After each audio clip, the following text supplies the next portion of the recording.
Oi, eu sou a Dani. Tudo bem? Eu sou a Delane. Olá, eu sou a Adriana. Você está ouvindo o podcast Ginga Language. Seja muito bem-vindo. Esse podcast é um projeto independente criado por 3 mulheres nativas brasileiras voltada para o ensino de português como segunda língua.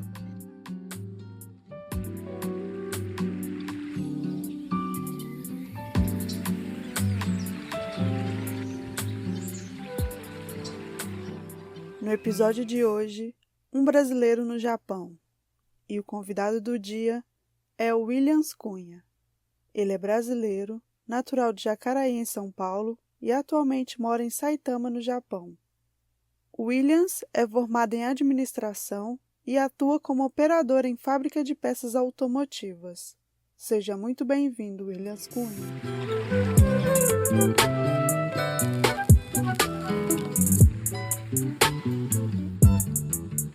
Olá, Williams, tudo bem? Oi, Dri. Oi, Delane. Tudo bem com vocês? Comigo Oi, tudo ótimo. William. Vamos começar já querendo saber o seu interesse em se mudar para o Japão, né? Um lugar tão diferente para a gente, que é brasileiro. É verdade. Eu, desde pequeno, eu sempre fui aficionado pela cultura japonesa, né? E, assim, eu sempre tive vontade de vir para cá. Mas daí, por coisas do destino, nunca foi possível. Daí, depois, quando eu desisti de achar que não era mais possível para mim, né? Aí eu acabei conhecendo que hoje é minha esposa. A gente ficou junto aí 10 anos e por coisas do destino também a gente decidiu vir para cá, que era para ficar uns 2 anos e já estamos aqui há 8, né? Qual é o nome da cidade que você está aí agora? Eu moro na cidade de Iruma, que fica na província de Saitama, a uns 40 minutos de Tóquio, mais ou menos. E quanto tempo você já está aí?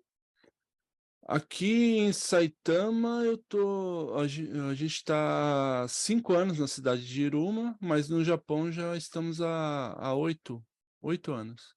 Então já está bem acostumado, né? Com a língua, com tudo. Mais ou menos, viu? A gente está acostumado com o trabalho aqui, mas a língua é uma língua bem difícil, né? E para nós que viemos para trabalhar, aí é um pouco mais difícil porque o tempo ele passa diferente. Então, assim, não vou mentir que dá para a gente estudar, mas acho que falta um pouquinho de tempo, né, nessa correria. A gente tem uma carga horária aí média, tá? Não são todas as pessoas, algumas fazem um pouquinho mais, outras um pouquinho menos, mas uma carga horária de 12, 14 horas de trabalho, né? Nossa. E qual que é o nível que você diria que você está no seu japonês? No japonês, eu acho que eu tô em 10, 15%, mas na mímica eu já tô em 90%. A mímica sempre salva. Isso daqui não tem alguém que não conheça, que você tá com fome, que você não entendeu. Você fazendo a mímica aqui é uma linguagem universal, né? E como que você conseguiu visto, né? Que eu sei que muita gente quer saber para você trabalhar aí, você falou que já foi com o trabalho, né? E como que foi para você conseguir o visto para trabalhar aí? Aqui, o Japão, ele, para você entrar aqui, existem 2 formas, assim, de uma forma bem leiga falando, tá? A primeira forma é você sendo descendente direto de japonês, até a 3ª geração é mais tranquila. A 4ª geração, que seria o Yonsei, que seriam bisnetos de japonês, já está tendo um pouco mais de dificuldade. Mas, no caso, a minha esposa, ela é Nisei, ou seja, 2ª geração, ela é filha de japonês. E aí, até uma historinha um pouquinho rápida aqui, eu vou resumir bem ela, né, para a gente poder fazer um bate-papo. Como eu comentei, né, na introdução, né, eu já tinha desistido dessa ideia de vir para cá, só que a minha esposa, ela é da capital de São Paulo, né? Na cidade de São Paulo capital. Eu era do interior, de Jacareí. Aí a gente já estava junto há uns 8 anos. Um amigo meu, lá da cidade de Jacareí, ele sabia que a minha esposa ela morava em São Paulo, que eu estava em São Paulo praticamente todo final de semana. E, aliás, nessa época a gente já estava casado, então já tinha mais de 10 anos que a gente estava junto. Aí ele me pediu para levar até o bairro da Liberdade, em São Paulo, que é o reduto, né, da colônia japonesa em São Paulo. Ele queria ir numa agência, que esse meu amigo ele é descendente de japonês também. E a esposa dele não, a esposa dele era brasileira. Aí ele pediu para que se podia levar ele lá até a Liberdade para ele ir numa agência que ele estava vendo os trâmites para ir para o Japão. E aí nesse dia, quando a gente chegou lá, o pessoal da secretaria dessa agência falou: pode entrar na sala lá com eles para vocês ficarem mais à vontade, né? Que a pessoa que vai fazer a entrevista lá já vai entrar lá, daí vocês ficam, vocês 4 lá. Eu falei, não, mas a gente não vai participar, só vim acompanhar, né? Ela falou, não, pode ficar lá com eles. E aí a gente estava no sofá, enquanto eles estavam na cadeira, na mesa lá com o entrevistador, e começou a passar as informações que eram necessárias para o visto. E aí eu estava do lado da minha esposa, a gente ficou só ouvindo. Aí a entrevistadora, você precisa de tal coisa. Eu brinquei com a minha esposa, eu falei, isso a gente tem, né? Aí, você precisa, como ela não é, né, falando para o meu amigo, como a sua esposa não é descendente, você precisa ter fotos com a sua família para comprovar que você tem uma união já há bastante tempo, que não é que há muito tempo atrás tinha casamentos arranjados, que o pessoal fazia, então o pessoal pagava para um descendente fingir, né? Fazia a documentação toda, né? Que era casado, ia para o Japão e aí depois lá nem se encontravam mais para a pessoa poder ganhar o dinheiro. Então, eles começaram a ficar mais burocráticos com essas coisas, né? E aí falou para esse meu amigo, você precisa ter aí umas 100 fotos da sua esposa com a sua família, em dias diferentes, em ocasiões diferentes, né? Aí eu falei, vixe, com tanto de tempo que a gente já está casado, isso aí a gente também tem, né? Aí chegou na parte das vagas de trabalho, que ela chegou e falou para esse meu amigo, a gente tem essa vaga que você e a sua esposa, cada um vai ganhar, convertendo para o real, vão ganhar em média de 10 a 15 mil reais por pessoa. E aí, nessa época, eu e minha esposa, a minha esposa ela é massoterapeuta, ela faz massagem, né, e a gente estava montando uma clínica para ela. Só que a gente estava com dinheiro bem apertado para a época, né? Era para uns 5, 6 meses, né, de sobrevivência da agência, perdão, de sobrevivência da clínica, né, para ela começar a rodar. Aí na hora que a entrevistadora falou para o meu amigo disso, né, falou, trabalho para você ganhar em média de 10 a 15 mil reais por mês. Aí eu olhei para minha esposa e a gente foi assim, igual aqueles filmes que a pessoa vai chegando perto, daqui a pouco a gente estava na mesa, junto com eles também, né? E aí só que daí quando a gente estava montando a clínica, a sala que a gente tinha alugado era de um prédio novo, então não tinha todas as documentações, porque o prédio tinha sido levantado na época, né? Estava sendo levantado, então estava demorado para sair a documentação. E aí eu falei com a minha esposa, né? A gente podia ir para lá, para o Japão, e ficar uns 2 anos, pelo menos daí a gente faz um pé de meia um pouquinho melhor, e aí a clínica tem uma vida mais saudável, né? Ela falou, mas agora que a gente já montou a clínica, né? Que a parte de instrumentos, mobiliário, já estava tudo pronto. E eu falei assim, então vamos deixar na mão de Deus, né? Vamos tentar fazer aqui. Se sair o visto, a gente vai para lá. Se sair a licença da clínica, a gente vai para a clínica, né? O que sair primeiro, a gente faz. E aí o nosso visto acabou sendo muito rápido, né? Eu até me surpreendi, porque todo mundo falava que era difícil de tirar o visto para não descendente, no meu caso, né? E o nosso saiu tudo de primeira, não foi negado, não foi feito recurso para refazer o pedido de visto, nada. Para vocês terem uma ideia, o visto, a gente aplicou o visto em maio, e no meio de junho a moça da agência falou: Ó, vocês embarcam no final de junho. Meu Deus! Foi essa loucura. Amo. Aí a gente começou a falar: e agora? Como que vamos fazer, né? Porque a gente foi lá, falou com o pessoal do prédio, eles falaram: não tem problema, né? A gente que pede desculpa, que está atrasado, isso daqui. Mas a sala, se vocês não quiserem, a gente consegue alugar fácil, não precisa nem pagar ó, as luvas, nada, né? Que o principal, porque o atraso foi da nossa parte. Então, essa parte já foi resolvida. Daí, a gente começou a vender os móveis. O meu carro eu vendi por praticamente metade do preço. A gente começou a se desfazer das coisas para poder, porque não tinha experiência, né? A minha esposa já tinha ido com o irmão dela, ficou uns 2 anos no Japão, mas há muito tempo atrás, antes da gente se conhecer. E era a primeira vez que eu tava indo para morar em um outro país, né? Então a gente ficou meio que perdido nas coisas e começou a vender tudo para ir, né?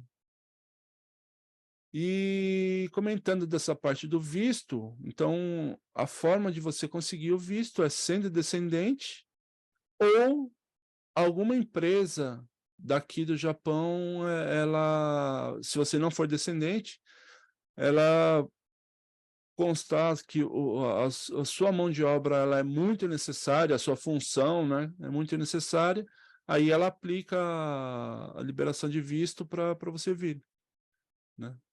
Ou estudando também, tem essa terceira forma, desculpa. E agora para você, né, que teve o visto e foi para trabalhar, é preciso saber falar a língua para ir trabalhar no Japão? Como que funciona essa parte? Não necessariamente, tá? E isso acontece com muitos brasileiros aqui. Muitos não sabem nem fazer a leitura do alfabeto japonês básico, né? Que o alfabeto ele é dividido em 3 categorias, que seria o hiragana, katakana e o kanji. O hiragana são palavras japonesas, o katakana é usado para normalmente para palavras estrangeiras, e o kanji é a tortura de todo mundo, porque uma letra às vezes significa uma frase inteira. Para vocês terem uma ideia, são mais de 5.000 caracteres, e nem os japoneses mesmo, a grande maioria, nem eles mesmos sabem todos, né? E dependendo da junção desse kanji, ele forma uma outra palavra, uma outra frase, alguma coisa assim. Então, para você vir para cá, não necessariamente. Lógico que se você souber, te dá uma liberdade um pouquinho maior, né? Mas hoje, com o inglês aqui, você se vira muito pouco, porque os japoneses, eles tentam te ajudar, mas se ele vê que você é um estrangeiro, eles tentam falar, mas é um inglês japonesado. Então, é, às vezes é mais difícil você entender o inglês que eles tentam falar do que você tentar o japonês. E hoje, né, com um Google Tradutor, essas coisas, não tem mais barreira linguística nenhuma, né, em lugar nenhum praticamente. Exatamente. Com o Google Tradutor e os gestos e as mímicas, a gente consegue resolver mesmo. Para você ter uma ideia, Bom, na empresa onde eu trabalho, sou eu e minha esposa de brasileiros, né? uau. E a minha esposa ela deve falar uns 25, 30% de japonês, o meu está em 10, 15%. A empresa ela comprou é um aparelhinho que faz a tradução, né? Eles compraram porque e usa, e a gente usa também, né, para a maioria das coisas no tradutor mesmo do celular.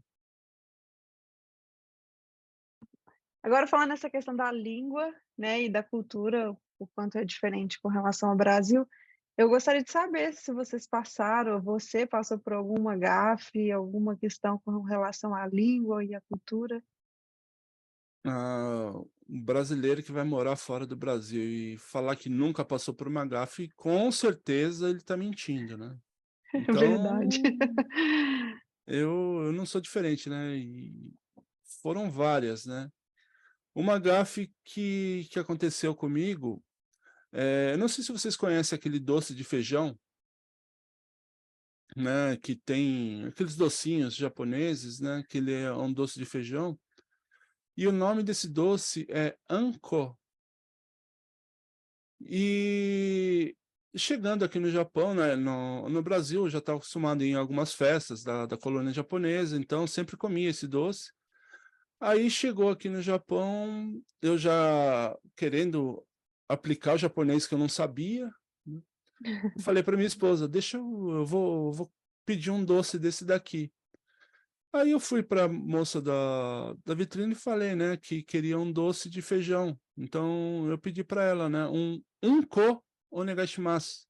Ela olhou para minha cara com aquela cara assustada, porque um ko é cocô. Ah, meu Deus do céu. Ah, então ao invés de pedir um doce de feijão, eu pedi um doce de cocô. Sempre tem alguma coisa assim mesmo. Sim. E uma outra gafe que eu passei, isso aí também brasileiro sofre muito com isso. A gen Quando eu comecei a trabalhar numa empresa que, nessa empresa tinha bastante brasileiro, tinha um senhor lá que todo mundo chamava ele de pai, né, que ele era um brasileiro, né, e meio que ele, entre aspas, "adotou" a gente, né, então a gente não tinha carro, não tinha nada, então ele levava a gente no mercado, né, ele dava carona. A gente acabou criando uma amizade, então sempre chamava de pai, né. Aí uma vez a gente estava no mercado e eu saí para olhar as coisas assim, que os mercados aqui tem alguns que são praticamente um shopping, né. E aí a gente estava e eu acabei me perdendo do pessoal. E aí na hora que eu comecei a procurar, eu vi esse senhor e eu falei: ô pai", chamando, né. E aí ele veio e falou para mim: "Não fala isso aqui, não fala alto, porque o pai é seio", em japonês. Gente. Então eu tinha um cara, eu sou pouco discreto, né, porque eu sou baixinho, eu tenho 1,90 quase 1,95 de altura, então sou baixinho pro padrão Passa japonês aqui, né. despercebido. Então imagina um cara de quase 1,95 m no meio do corredor, fazendo um escândalo, né, gritando lá o pai, gritando peito, né, no meio do corredor do mercado.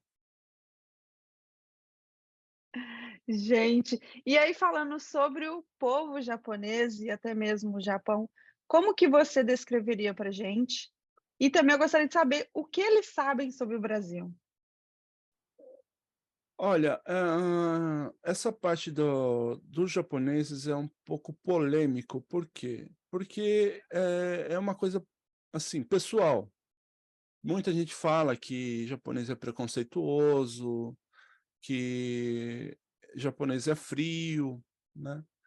Só que, assim, depende, porque primeiro, quando você vai para um outro país, não é o país que tem que se adequar ao seu jeito de ser. É você que tem que se adequar à cultura o país tem, né. Então o brasileiro acaba estranhando muito e assim, dependendo da experiência que você tem, outras pessoas falam: "Ah, ele é puxa-saco de japonês", né, e assim, eu, nesses 8 anos aqui, eu nunca tive problema nenhum nessa questão. Pelo contrário, né, em todo lugar que eu fui sempre bem recebido. Lógico, eles não são isso eles elogiam muito do brasileiro, que falam que o brasileiro é muito caloroso, né, e o japonês realmente ele é mais na dele, mais frio nessa questão. Mas até o momento que você ganha a confiança dele, e quando você ganha a confiança, você praticamente tem tudo, né. Então, é uma experiência, como eu falei, individual, e para mim sempre foi bem aberto, né, então você precisa isso em geral, você vai numa loja, alguma coisa, você precisa de algum auxílio, enquanto eles não realizam esse auxílio, eles não desistem de você, digamos assim, né. Então, se você está procurando alguma coisa, eles ficam ali tentando te ajudar, né, uma roupa, alguma coisa para comprar, né, então eles ficam ali. E o interessante é que, por exemplo, muita gente pode falar: "Eles fazem isso por causa da comissão, né, porque se ele vender mais, ganha mais comissão", mas aqui não é dessa forma, né. O pessoal de loja, lógico que existem as exceções também, mas as lojas aqui, na grande maioria, o funcionário tem o salário, ele não recebe comissão por venda. Eh Então, eles te atendem pelo prazer de atender mesmo, né, eles têm muito isso na cultura. E só que assim, os vizinhos também são muito na deles, às vezes eles ficam olhando, mas, eh, eles não têm essa atitude de vir, chegar e conversar com você, são muito poucas as pessoas que fazem isso. Acredito que aí nos Estados Unidos também seja assim, né, ou os americanos são mais abertos para nessa questão? Não, são mais reservados também. Realmente, quando se compara com o brasileiro realmente é mais caloroso e pergunta e: "Ah, de onde você é?" e tudo mais. Mas aqui também o pessoal é mais reservado. E então, e aqui eu até brinco com a minha esposa, né, que na empresa que a gente está hoje, já falei que para ela, né, que a gente já estragou um monte de japonês, né, porque as amigas da minha esposa lá já chegam, abraçam ela, trazem doce pra gente, né, e assim, eles sabem que a gente é um casal, então elas trazem um chocolate, só que trazem 2 e sempre falam: "Esse é para o marido". Ah, que fofo. E assim, a gente estragou alguns japoneses a ponto de eles já me deram um apelido, né, então, eles querem falar alguma coisa, elas, né, que são as amigas da minha esposa, né, lá da empresa. Então, elas me chamam de darling. E só que assim, era uma brincadeira que fazia entre elas e a minha esposa, né, que não sei o quê, tem muito disso, né, esses tipos de brincadeira. Então, é o darling, darling, e hoje elas me chamam de darling, né, então, ah, elas trazem um chocolatinho, alguma coisa para minha esposa, fala: "Ó, esse é para você, esse é para o darling". E os japoneses também, né, eu brinco muito com eles, e então eles já sabem que podem, eles têm, eu mostrei que eles têm essa liberdade comigo, só que ainda eles têm um pouco a dificuldade de dar essa liberdade, né, mas sempre vão lá, brincam com, né, levam as coisas, falam de coisas lá, e aí eles sabem dessa minha dificuldade de falar o japonês, então eles tentam falar de uma forma mais fácil ou fazer sinais também que de uma forma que eu entendo, né.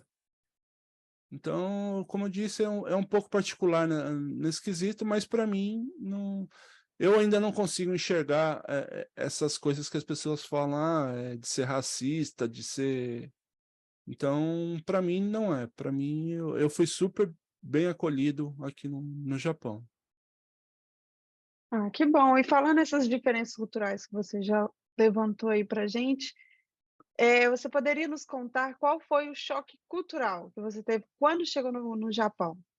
E uma dica também do que nunca fazer por aí. Olha, a principal choque que eu tomei foi que assim, quando você está no Brasil, você vê algumas coisas e fala: "Ah, isso aí é só para aparecer na TV", né. Por exemplo, a questão da educação, a questão da limpeza das coisas, né. E e igual eu ouvi várias pessoas falando, né, que na Copa de 2014, que os jogos da seleção japonesa, acabava o jogo, o pessoal ia lá limpar o estádio, né. E realmente aqui são assim, tem os jogos de beisebol, tem jogos de futebol, além de fazer as coisas de uma forma organizada. Na hora que terminam, todo mundo recolhe o seu lixo, todo mundo leva para casa o lixo, não, né? Porque aqui, devido ao atentado que teve, se eu não me engano, foi em 95, 96, do gás sarin, a maioria dos lugares, estações, não tem lixeira. Então você leva o lixo para casa ou numa loja de conveniência, alguma coisa, mas a grande maioria leva o lixo para casa.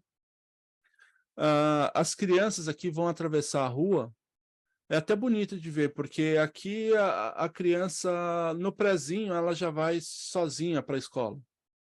Então, desde pequeno, eles são ensinados a ter a responsabilidade e a independência. Então, na hora que eles vão atravessar a rua, sempre tem o que é o mais velho da turma, assim, digamos, né, que eles são divididos em turmas para irem para a escola. O mais velho vai na frente, em alguns casos eles vão com uma bandeirinha para chegar no meio da rua, apontar a bandeirinha para os carros pararem, porque o estudante vai atravessar na faixa de pedestre.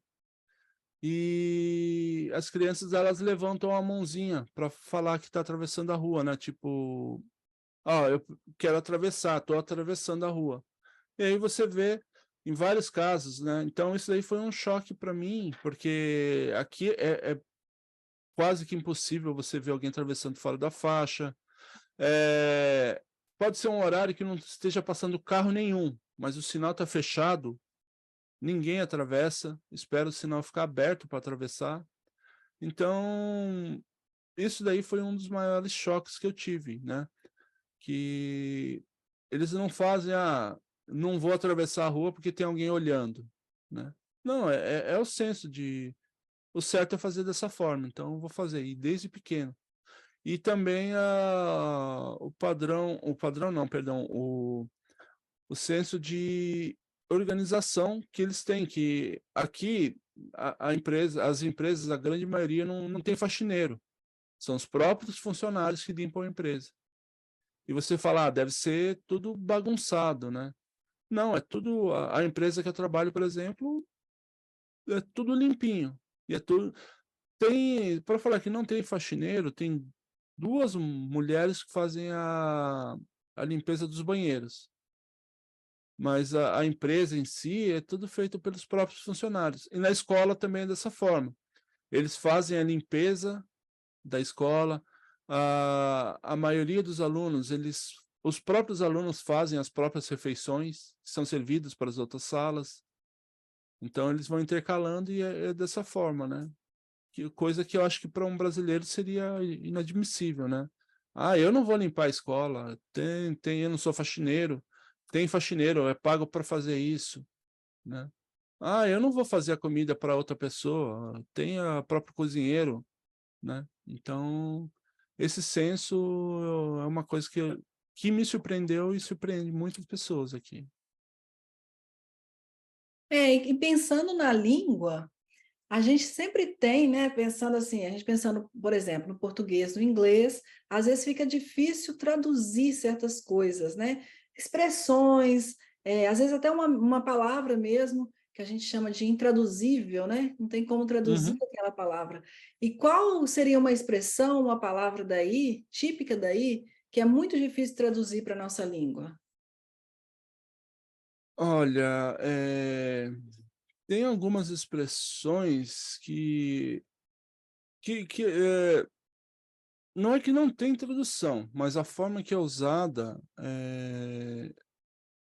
assim, a gente fica um pouco confuso, porque, por exemplo, o sumimasen. Sumimasen seria uma forma de você pedir licença para passar, só que eles usam o sumimasen, por exemplo, para pedir uma... Sabe assim, por exemplo, quando você fala, desculpa, eu preciso que você faça essa coisa. Então, ao invés de pedir desculpa, eles usam o sumimasen, que o desculpa é gomenasai, né? Mas esse aí, desculpa, digamos que um grau mais pesado, né? De alguma coisa que você fez, acabou machucando uma pessoa, alguma coisa. O sumimasen seria a licença ou própria desculpa. Então, às vezes, a pessoa ela está mexendo no celular, está no caminho, e aí na hora que ela se toca, sumiu uma senha, né? Desculpa, né? Estou te atrapalhando aqui.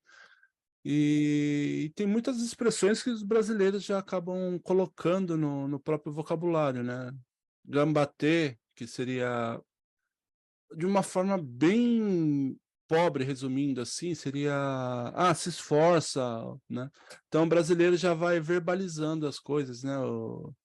O gambater acaba virando gambatear. A gente já até coloca verbo nas coisas, né?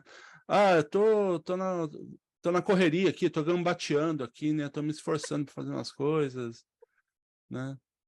Então, Aqui também tem o tal de busy, né? Que a pessoa está ocupada, eles falam que está bisado.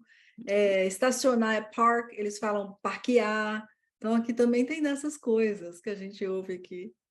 e assim, como eu já comentei, né? Eu não sou expert em Nihongo, em japonês, então tem mais algumas expressões que não tem a tradução, mas o meu limite ainda não, assim, não Você me não está deu esse manjando conhecimento, ainda, né? não. Não. Agora, se a gente for fazer aqui um episódio para falar de imagem e ação, aí eu vou ter algumas palavras que vocês nem imaginam. Voltamos após um breve intervalo. We'll be back after a short break. If you like our work, please consider supporting us at Venmo at Jinga 2022. You can follow us on Instagram, Facebook, and Twitter at Jinga Language. We also offer free Brazilian Portuguese classes on meetup.com. And if you're interested in having classes with us, or if you have any comments or questions, please contact us at jinga.language@gmail.com. Thank you for listening. E eu queria saber como que os japoneses gostam, né? Como eles gastam o seu tempo livre. O que eles gostam de fazer? Olha, aqui, das pessoas que eu conheço, tá? A grande maioria, eles têm uma paixão por trem desde pequeno, então muitos gostam de ir em estações, tirar foto dessas estações, de trens bala, gostam de ir em karaokê, sair com os amigos, e tem aqui uma grande parte, eles são muito viciados em pachinko. Então, muitos japoneses seria no nosso Brasil, não é bingo, mas é jogos de azar. Então, tem muito deles que eles gostam de sair para fazer aposta e vivem nessas casas, nesses patincos, né? Então, eles gostam muito de fazer isso e, assim, é muito sazonal. Aqui tudo tem muita a época. Em maio tem a época das cerejeiras, então a cerejeira é uma árvore que ela florifica uma vez por ano. Então é uma semana só e é só nessa semana que você vai ver as flores. Então eles vão fazer piquenique embaixo dessas árvores. Tem os festivais, né? Aqui no Japão, ao contrário do que todo mundo pensa, aqui tem muito feriado, mas a grande maioria a gente trabalha, né? Nesses feriados. Mas existem 3 grandes feriados no ano aqui, que é o feriado de início de ano, né? Normalmente começa ali no dia 28, 29 de dezembro, vai até o dia 5, 6 de janeiro. Tem o feriado de maio, que é o Golden Week, que também normalmente é de uma semana a 10 dias esse feriado. E tem um feriado que vai entrar agora esse mês, que a gente já está contando os dias aqui, que é o feriado de verão, que também vai mais ou menos aqui do dia 11, 12 de agosto até mais ou menos o dia 21, né, de agosto. É sempre na semana do dia 15, que eles acabam juntando alguns feriados e, e fazem um juntado tudo ali. Eles juntam todos esses feriados e fazem um feriadão. E também eles gostam muito de ir em templos, né? Por aqui. E lojas de departamento, shopping, essas coisas. Aqui eles vão bastante também. E quando você fala assim que você é brasileiro, né? Qual que é a impressão que eles têm do Brasil? Qual que é a exposição? Você falou de música aí, karaokê, né? Eles conhecem nossa música? O que que eles conhecem do Brasil? Primeiro, agora, na atualidade, é o Neymar, né? Eles perguntam, você fala do Brasil? Ah, Neymar, não sei o que e tal. Buenos Aires, né? Então, a capital do Brasil é Buenos Aires para eles, né? Aí também? Também? E também uma coisa que eles gostam muito é churrasco, né? Eles estão aprendendo a conhecer o nosso churrasco, que aqui tem bastante brasileiros que têm o comércio, então tem churrascaria, essas coisas. E uma coisa que é interessante também vai entrar numa polêmica aí para muitos brasileiros, tem esse mito de que eles tocam música brasileira quando tem algum brasileiro para avisar os funcionários que tem o brasileiro no estabelecimento. Mas, para mim, é uma grande bobagem isso aí, porque algumas pessoas já me falaram que eles são muito admiradores da MPB, da música popular brasileira. Então, bossa nova, essas coisas eles tocam. E é muito comum aqui você estar numa loja de departamento, em algum lugar que eles tocam, né? Você ouve lá Elis Regina. Esses dias eu estava no McDonald's e não é muito comum tocar música, tá? As músicas aqui, por causa da questão de direitos autorais, eles tocam um parecido em MIDI, né? Que é só aquela batidinha eletrônica, né? Então eles tocam muito essas músicas em MIDI. Mas em alguns casos eles tocam, às vezes a loja tem a sua rádio própria, digamos assim, onde elas pagam os direitos autorais. E eu estava no McDonald's e estava tocando Melim. No, Uau! Super e, atual, né? Melim, e eu estava numa loja de departamento esses dias, estava tocando Djavan. Então, assim, eles são muito admiradores da música popular brasileira e dessas coisas que eu falei, né? Então, eu tenho apresentado bastante churrascaria brasileira aqui para alguns japoneses, então eles adoram e é isso, um pouco das coisas e eles sempre me perguntam, né? Se é muito calor no Brasil, se é muito frio, se neva no Brasil.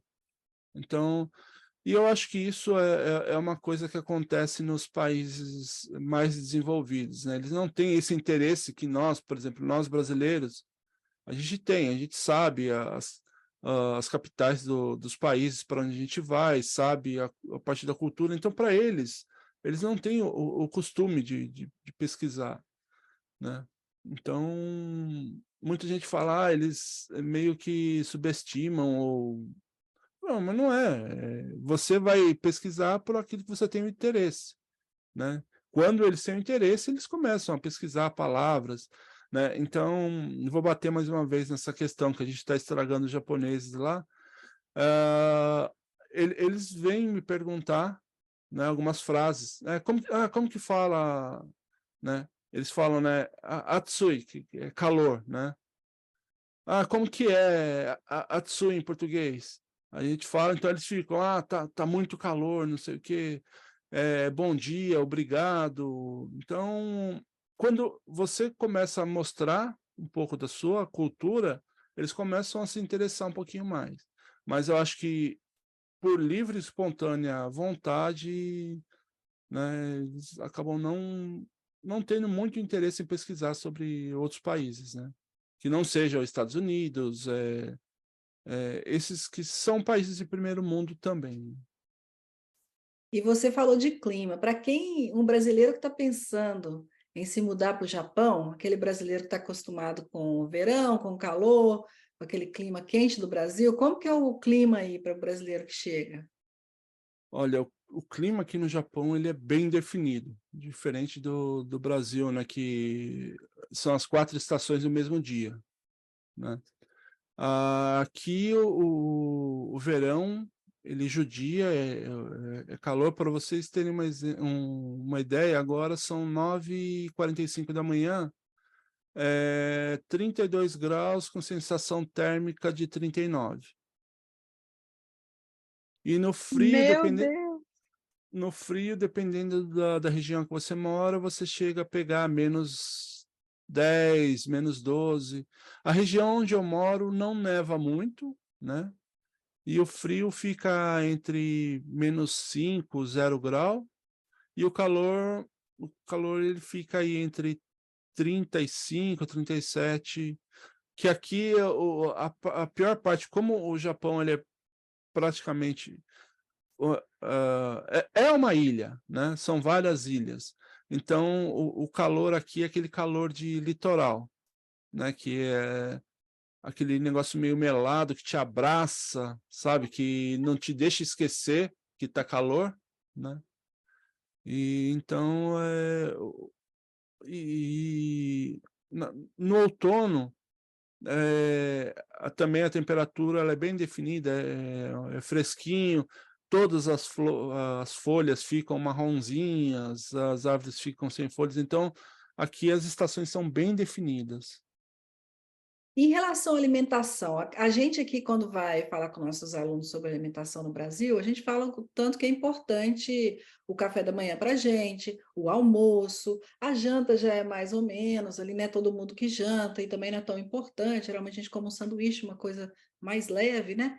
Em relação à alimentação aí, qual que é a refeição mais importante para eles? Você já mudou seu hábito, né, de alimentação? Você já come o prato típico deles no seu dia a dia? Como que é essa alimentação aí?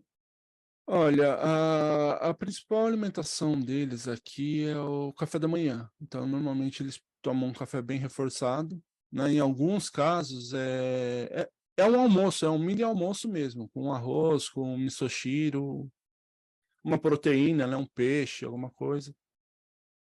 Mas nesse sentido a gente acabou não aderindo à cultura, né? Aqui é o cafezinho preto ou cafezinho com leite e um pão de manhã.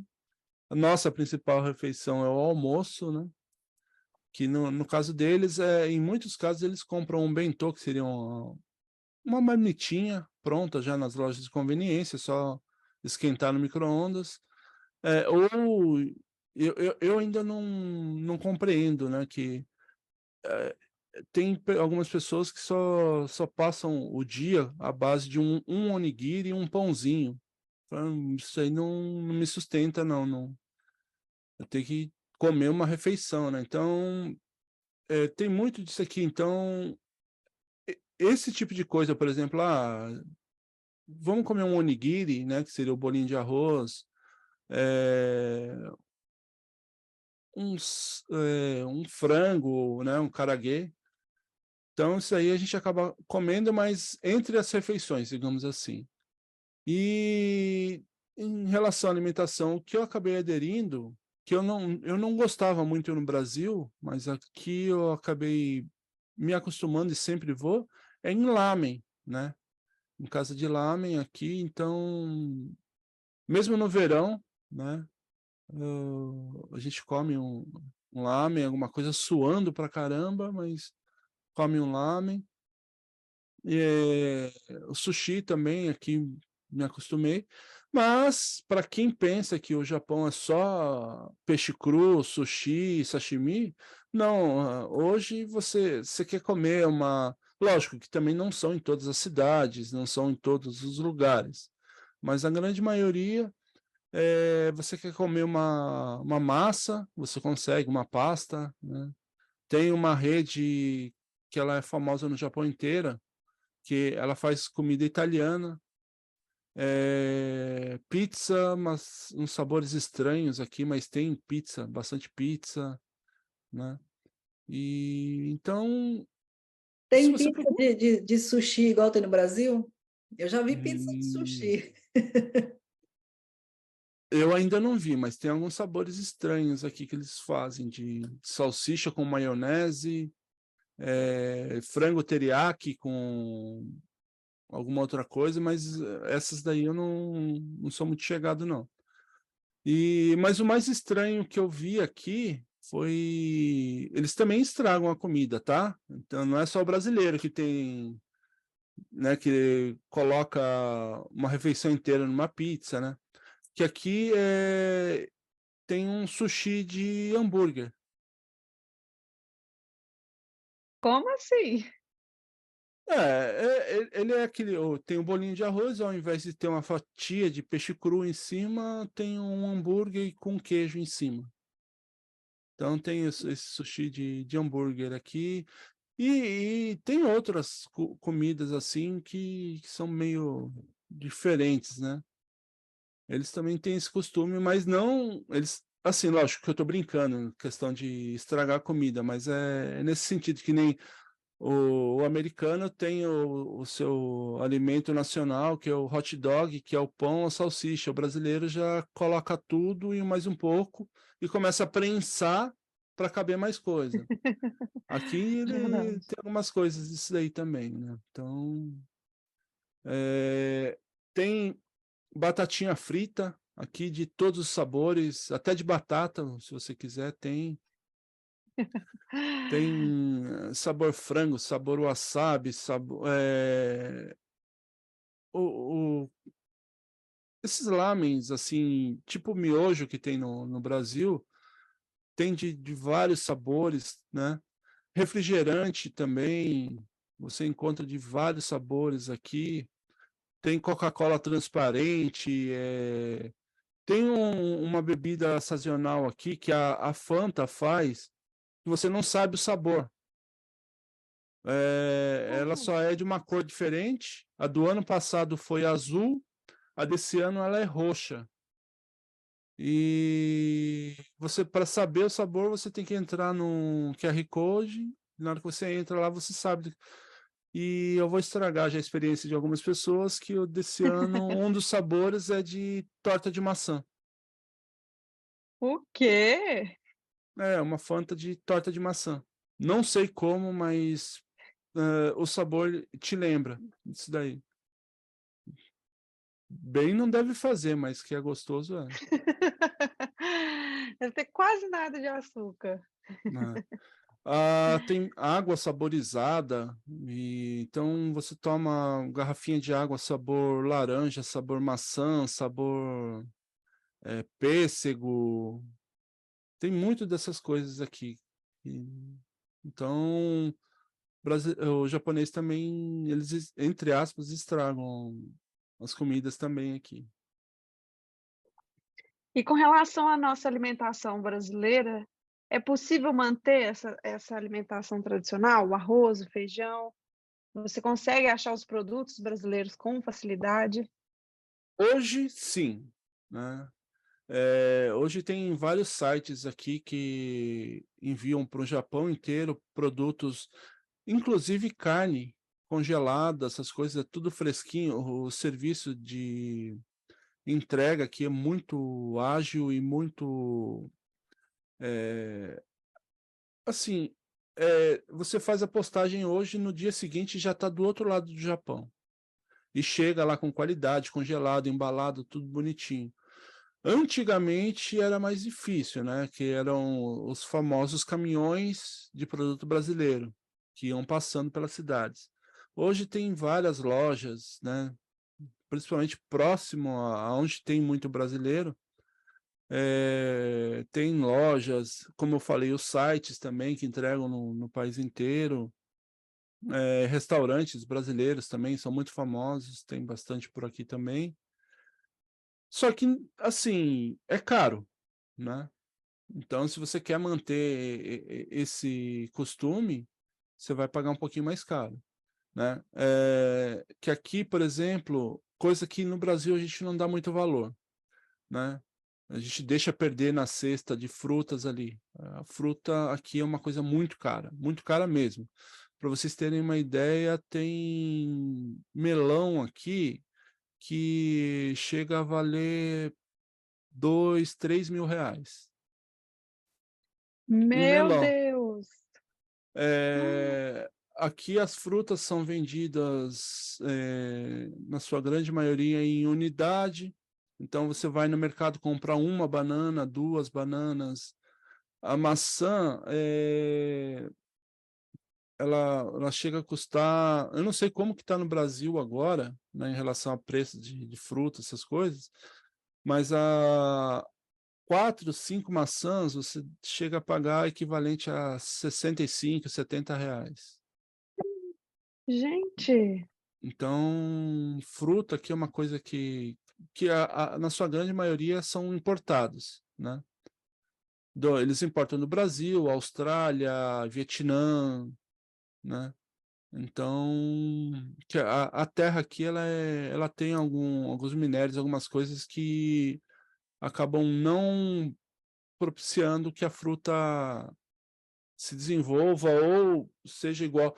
Aqueles mamão formosa que tem no Brasil, aqui é inadmissível, né? vale Assim, ouro. é muito caro, né? Então, aquelas mangas Tommy, né? Que o tamanho de um coração de boi, aqui, nossa, é moeda de troca. Então, que eles estão acostumados com aquelas manguinhas pequenininhas, né? E, e assim, tem coisas aqui que não chega. Então, nessa questão de alimentação, aqui eles não têm o costume de comer feijão, né? Então, você consegue manter, né, indo nesses sites e lojas brasileiras, mas eu não sinto falta, né? Eu como feijão muito de vez em quando. Às vezes bate uma vontade, eu vou lá, compro um pacotinho e faço feijão, mas não é uma coisa que me faz falta aqui, né? E aqui eles são grandes produtores de arroz, né? Em tudo quanto é lugar você tem uma plantação de arroz. Então, dá para você manter a alimentação brasileira, só que fique sabendo que você vai pagar um pouquinho mais caro, né? E como que funciona a comunidade brasileira no Japão? Onde eles ficam, né? Onde fica concentrada a maior comunidade brasileira aí? Tem os eventos brasileiros, algum feriado que o pessoal comemora? Como que funciona? Olha, aqui no Japão são cerca de 250 mil brasileiros, né, espalhados no Japão inteiro. Não é a maior comunidade que existe aqui de estrangeiros, né? Mas é um número significativo. A região de Aichi, mas assim, lá para a região de Toyota, em Aichi, é uma região que tem muito brasileiro, né? A grande comunidade brasileira tá nessa região. E aqui para a região onde eu moro, onde tem uma concentração maior de brasileiro, é na província de Guma, na cidade de Ota, né? Lá tem muito brasileiro. Inclusive, nessas duas províncias que eu falei, né? Na província de Aichi, na, na, na cidade de Toyota, e na província de Guma, na região da cidade de Ota, é comum você ver em algumas ruas, assim, escrito padaria, é, eu acho que em Guma, acho que tinha lá padaria do João, né? Então tem placas, né, com nomes em português. Nas prefeituras já tem o Tsuyaku, que é o tradutor, né? Então eles fazem um atendimento em português. Tem avisos que são fixados, né, em português. Então, é, essas são as regiões. Tem algumas outras regiões onde tem uma concentração um pouco menor, mas a grande concentração de brasileiros aqui seria na província de Aichi. Hamamatsu também tem uma quantidade razoável de brasileiros, e na região de Guma, isso que eu conheço, tá? E aqui tem, inclusive vai ser agora no mês de setembro, o Brazilian Day em Hamamatsu. Tem o Brazilian Day aqui na região de Tóquio, né? Teve também o Brazilian Day que eles fazem, Festival do Brasil, né? esses são os mais conhecidos. Esse foi na região de Tóquio, e tem esses aí, o Brazilian Day lá para a região de Hamamatsu, que seria, para você ter um pouquinho da noção logística, seria mais ou menos no Brasil, no Rio Grande do Sul, e o outro São Paulo, mais ou menos a distância, tá? Uhum. De Aichi para Tóquio, por exemplo. Então, mais essas regiões. Durante esse tempo que você esteve aí, você começou também um podcast. Eu gostaria que você contasse para a gente um pouco sobre esse projeto, sobre essa experiência. Aqui eu comecei o meu podcast, né, o Press Startcast, onde a gente fala com brasileiros espalhados pelo mundo, né? A gente tenta trazer o ponto de vista desses brasileiros, lógico, com um pouco de humor, né? Aquela quinta série B que não pode deixar morrer, né? A gente leva, assim, por exemplo, igual vocês comentaram, né? E a refeição, como que é? Então a gente acaba pegando alguns temas e criando esse podcast. Eu acabei criando uma network legal aí com brasileiros espalhados pelo mundo. Então a gente fala com alguém lá da Espanha, alguém da Estônia, da Islândia, da China. E aí a gente vai trazendo esses assuntos e vendo essas diferenças. E eu comecei o podcast em 2019, né, um pouco antes da pandemia, então a gente não é um podcast filho de pandemia, a gente começou antes. E estamos aí já, indo para o 4º ano de podcast. E a gente vai trazendo, né, essas coisas, faz entrevista com brasileiros também, sempre tentando trazer alguma experiência que a pessoa viveu no exterior. E a gente conversa com dubladores, com alguns artistas, né, que a gente conseguiu o contato, e eles acham interessante essa questão um brasileiro lá no Japão fazendo um podcast, e a gente acaba fazendo esse bate-papo com o pessoal. E aí a gente acabou até criando uma comunidade da podosfera aqui no Japão, que é a Podnipo BR, onde a gente concentra ali praticamente todos os podcasters aqui do Japão, com várias temáticas diferentes, né? E a gente vai se ajudando dessa forma aqui, né? E falar em brasileiro, a gente falou sobre cultura, a gente falou sobre várias coisas do Brasil aqui, mesmo você estando no Japão, né? Eu queria saber o que te dá saudade. A gente tem um quadro no Instagram que a gente pergunta quem mora fora ou estrangeiro que já foi ao Brasil, né? O que eles têm mais saudade do Brasil? Seus 8 anos daí que você está aí, né? O que te deu mais saudade? O que você fala assim, nossa, eu gostaria de voltar para o Brasil ou experimentar isso no Brasil de novo? Olha, tirando o clichê que é a saudade da família, né? Porque isso eu acho que é universal. Mas o que eu sinto falta é de estar com os amigos e, por incrível que pareça, um pastel com caldo de cana, né? Levando para esse lado, é isso daí. E também um pãozinho francês com mortadela. Isso aí aqui, Nossa, tem seu lugar. isso aí. E como vocês também são lá da região né, região boa, que eu gosto muito de Minas Gerais, apesar de encontrar aqui, mas o pãozinho de queijo também. Eu ia perguntar isso, só que eu falei, se ele não é de Minas, então ele não tem talvez essa saudade dele não seja como a nossa, mas então você tem saudade do pão de queijo também, né? Ah, o pão de queijo e o mineiro, não tem quem não goste. É difícil você encontrar. Acho que só o mineiro não gosta do mineiro, né? Mas o mineiro eu acho que é unanimidade para o Brasil inteiro. Todo mundo acha assim gostoso ouvir aquele sotaque, né? Então eu tenho muitos amigos que são de Minas, que eu fiz aqui no Japão, E também os meus tios, né? Eu tenho uns tios que são de Minas, então eu sempre estava lá. E eu aprendi a comer aquela rapadura que eles fazem no Uhum. engenho, que é ali do lado, né? Para você ir buscar, Aham. né? Andou horas. É. E então o pãozinho de queijo também ele tem um espacinho aqui no coração e aqui tem, né, no mercado escrito em português, né? Não só em todos os mercados, tem, mas mercado japonês mesmo escrito lá pão de queijo e o guaranazinho Antártica aqui, né?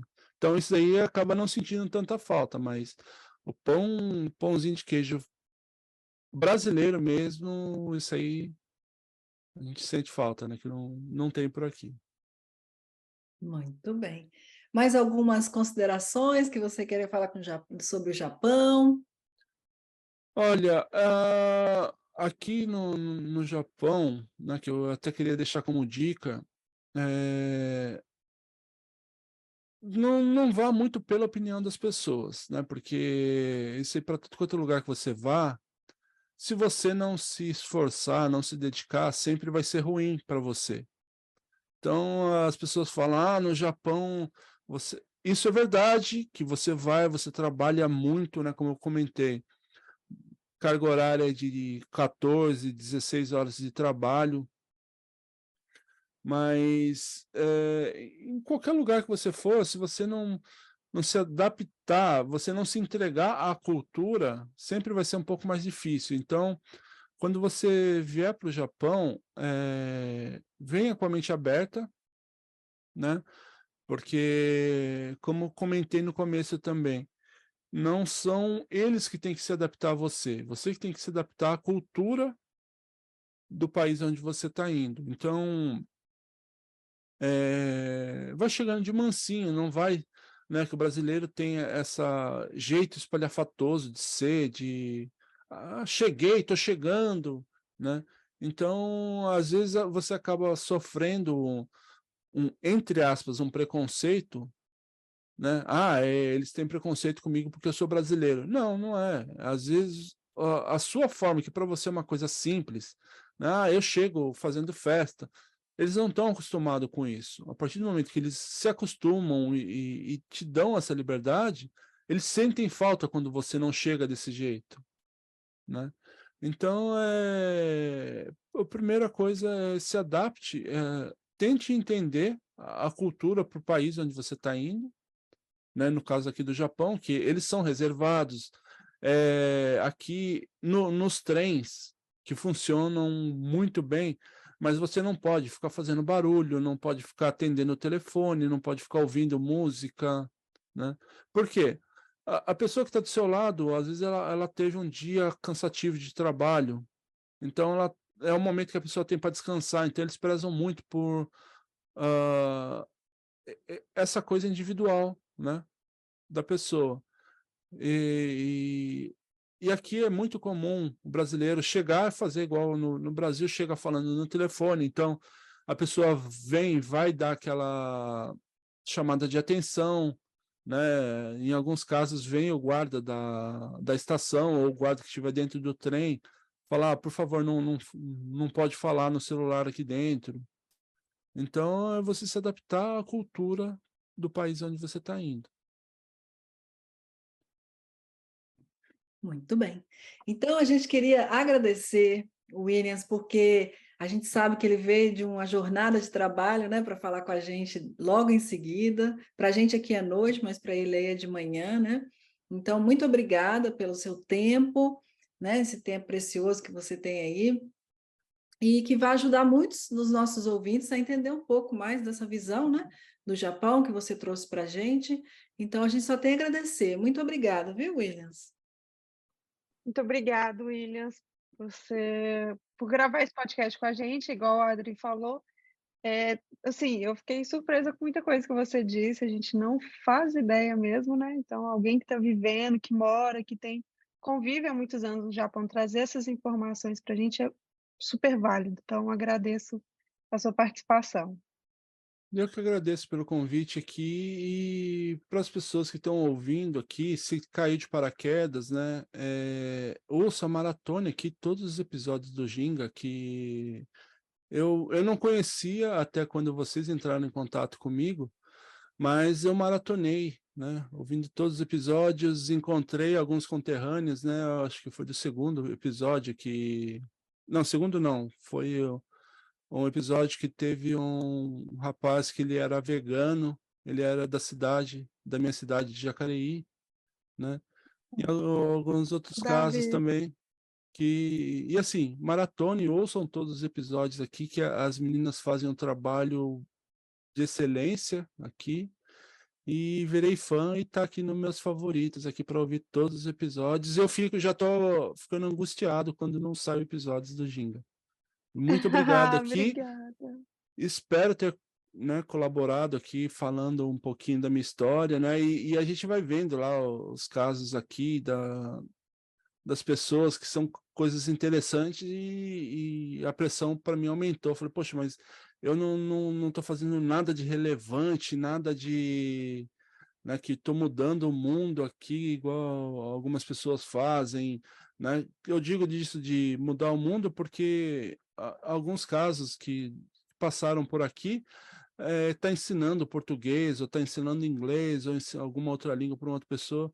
Eu simplesmente sou um trabalhador que estou aqui do outro lado do mundo, trabalhando na jornada de 14, 15 horas, e fiquei muito surpreso pelo convite e muito lisonjeado e agradecido por, né? Espero ter correspondido aqui e alguns minutos, não sei quanto tempo de gravação a gente já está, mas espero que tenha sido interessante para quem está ouvindo. Pois sim, a gente dá a Sem mesma sombra. dica, né? Vamos todo mundo contribuir também e escutar o Press Start Cast. Aqui seria Press Start Cast, só para o americano entender. Vamos escutar sim e privilegiar o seu trabalho também, tá bom? E eu já deixo o Escutar muito convite aqui. português. E eu já deixo aqui o convite para vocês, né, para a gente participar, vocês fazerem um episódio com a gente, contando um pouco da história de vocês. E para o ouvinte, eu já peço desculpa se forem ouvir o Press Start, porque a gente fala muita bobeira lá. Porque, como eu falei, né, é uma quinta série que a gente tem dentro da gente para o estrangeiro. Essa quinta série que é aquele momento mais entre amigos, mais, né, que tem aquelas brincadeiras que só você como amigo, né, conhece ou entende. E então é um jeito da gente matar um pouco a saudade do Brasil. Verdade. Então, vocês estão aí, já o convite já está mais do que feito para vocês. Quando vocês quiserem aparecer no Press Startcast, a gente vai ter a honra de ouvir um pouco a história de vocês. Obrigada. Ai, vai Vamos ser participar ótimo. sim. Vamos participar sim. Com certeza. Muito bem. Então tá. Tá. Bom descanso para você aí também, né? Já está na sua hora de descansar. Apesar de estar um sol aqui de 33 graus, eu vou tentar descansar um pouco ainda, né? A minha esposa já não Meu aguentou, Deus. ela já apagou, né? E eu vou lá Não, calor descansar um demais. pouquinho também, né? O ar-condicionado chora aqui Imagina. Mas Obrigada, viu? brigadão mesmo. Tchau, tchau para todos. Tchau, tchau.